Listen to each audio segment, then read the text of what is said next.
everyone! In today's video guys, tuturuan ko kayo kung paano mabilis ang pagripat ng peace lily. Ayan, pansin nyo guys, medyo mahirap siya tanggalin sa pot. Alam nyo kung bakit? Tingnan natin. Ayan. Ang hirap. Nadandahan ko baka maputol yung roots. Yan yung reason kung bakit mahirap siya tanggalin sa pot. Kasi nga, marami na siyang roots. 5 months na sa akin yung peace lily na to. Nabili ko lang siya ng 50 pesos.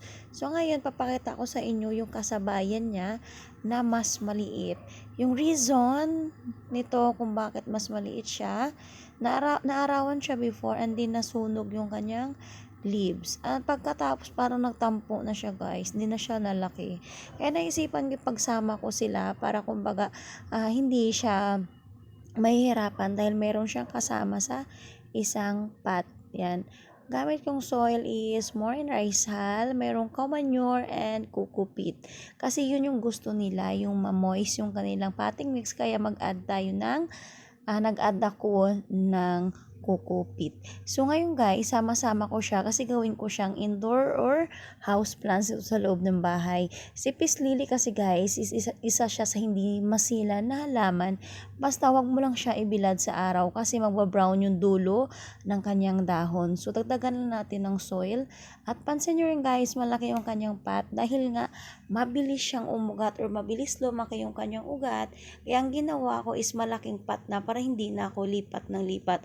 Which is, mas mahirap sa kanila din yung lipat ng lipat. Kasi nga, na-try ko na tulad ng isa, na arawan lang hindi na siya lumaki.